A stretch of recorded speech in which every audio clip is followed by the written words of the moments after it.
Brought to you by V-Guard. मला वाटतं की विधानसभेची निवडणूक पाहून रणनीती भाजपा कधी आखत नाही. आम्ही तर नेहमीच जनतेशी समर्पित कार्य व्हावे यासाठी करतो. आजही काय आमची काही रणनीती आहे का? आम्ही कॅन्सर हॉस्पिटलची पाहणी केली, याच्या अगोदर काही निर्णय केले. जनतेच्या हितासाठी जे जे करता येईल ते केलंच पाहिजे आणि भारतीय जनता पार्टी कटिबद्ध आहे. चर्चेतून संवादातून हे प्रश्न संपतील. पण भारतीय जनता पार्टीची ती जागाच आहे. तर निरंजन डावखरे भारतीय जनता पार्टीचे उमेदवार, त्यांचा क्लेम हा तर इतरांपेक्षा तर मजबूतच असणार आहे. इतरांनी तिकीट मागण्याचं काही कारण नाही. काही गोष्टी सरकारशी संबंधित नसतात किंवा मंत्र्यांशी संबंधित नसतात. खालती काही कर्मचारी, अधिकारी, प्रशासन चुकीचं वागत असेल तर त्यांच्यावर कारवाई केली पाहिजे. भाइयों बहनों, उनके राज में पावर रहे अनस्टेबल और हम रखे सब स्मूथ और स्टेबल। हमारा नेता कैसा हो जो स्टेबल पावर दे वैसा हो। अब की बार वी गार्ड एसी स्टेबलाइजर का चमत्कार। पण विरोधी पक्षांनी भान ठेवलं पाहिजे की आरोप करताना जसं काही त्यांच्या राज्यात आम्ही पोलीस विभाग काय बंद केला होता का? पोलीसच नव्हते, गुन्हेच घडत नव्हते, काहीच होत नव्हतं, अशा पद्धतीचा जे भाव आणतात ना, त्यांच्या काळामध्ये आपण हिंगणघाटची घटना पाहिली आहे, आपण त्यांच्या काळामध्ये रेव पार्ट्या पाहिल्या आहे, त्यांच्या काळामध्ये हिरोईन कशा पद्धतीने ड्रग्सच्या संदर्भामध्ये आरोप त्यांना सहन करावे लागले हे आपण पाहिले आहे. आपण तेव्हा दाभोळकरांचं खून आपण बघितलं, अशा कितीतरी घटना बघितल्या आहे. मला वाटतं की असा आरोप प्रत्यारोप करण्यापेक्षा एक आदर्श निर्माण करू.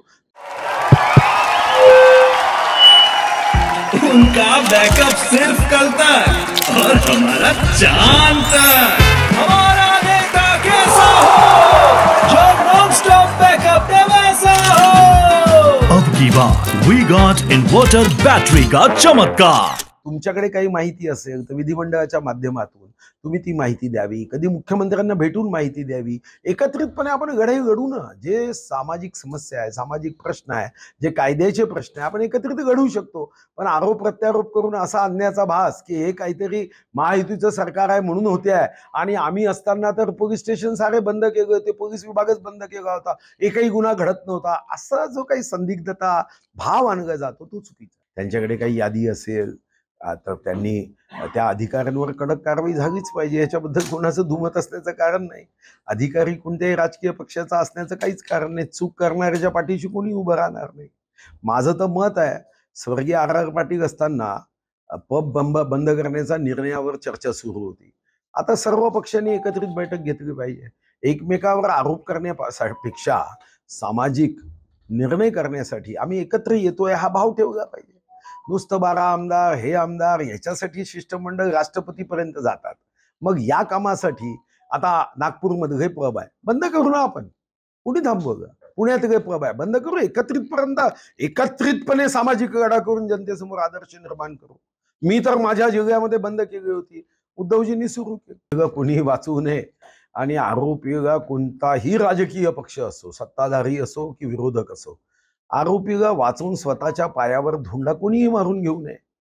आणि म्हणून मला असं वाटतं की आम्ही कधीही आरोपींना वाचवण्याचा प्रयत्न करणार नाही. आणि असं जर तुम्हाला वाटत असेल तर निश्चितपणे कोर्टामध्ये केस चालू आहे. एक वकील उभा केला पाहिजे. वकिलाच्या माध्यमातून ही गोष्ट कोर्टामध्ये लक्षात आणून देऊन कोर्टाच्या ऑब्झर्वेशन मध्ये सुद्धा चौकशी करता येते. अनेकदा आपण छोट्या छोट्या गोष्टीसाठी कोर्टात जातो, स्वतःच्या खुर्चीसाठी कोर्टात जातो, 12 आमदारांसाठी कोर्टात जातो आणि जनतेच्या प्रश्नासाठी कोर्टात जायला पैसे नाही, पैसे आटून गेले असं म्हणणं अयोग्य आहे. स्वतःच्या स्वार्थासाठी, स्वतःच्या सत्तेसाठी, स्वतःच्या खुर्चीसाठी सुप्रीम कोर्टात आपण वकील करतो. मग जर तुम्हाला याची माहिती आहे, जाणीव आहे, तर जनहितासाठी, पुणेकरांच्या हितासाठी, पुण्यावर आपलं प्रेम आहे या भावनेने आपण कोर्टात गेलं पाहिजे. जर अशी माहिती तुमच्याकडे काही असेल तर नुसतंच काहीतरी सनसनाटी निर्माण करणे याच्यामध्ये काय फायदा आहे? नाही, मला असं वाटतं की जागा वाटप असेल, जागेच्या बाबतीतली मागणी असेल, ही साधारणतः आपण चॅनलच्या माध्यमातून कधीच करत नाही. यातून कारण नसताना काही अडचणी, समस्या निर्माण होतात. जागेंच्या संदर्भात काही अजितदादांचं मत असेल किंवा इतर मित्रांचं मत असेल तर त्यांनी अमितभाईंशी, देवेंद्रजीशी चर्चा केली पाहिजे. आमचे राष्ट्रीय अध्यक्ष नड्डाजींशी चर्चा केली पाहिजे. चॅनल्सच्या माध्यमातून आम्हाला इतक्या जागा हव्या असं म्हणणं हे गैर आहे. कारण याच्यामध्ये कोणताच पुरावा नसतो की तुम्हाला कोणी आश्वस्त केलं. आणि मग सांगायचंच असेल तर स्पष्टपणे सांगितलं पाहिजे की आम्हाला इतक्या जागा देण्याच्या संदर्भामध्ये या नेत्यांनी आम्हाला शब्द दिला होता. असं धुकं निर्माण करण्यामध्ये काहीही कारण नाही. Brought to you by V-Guard.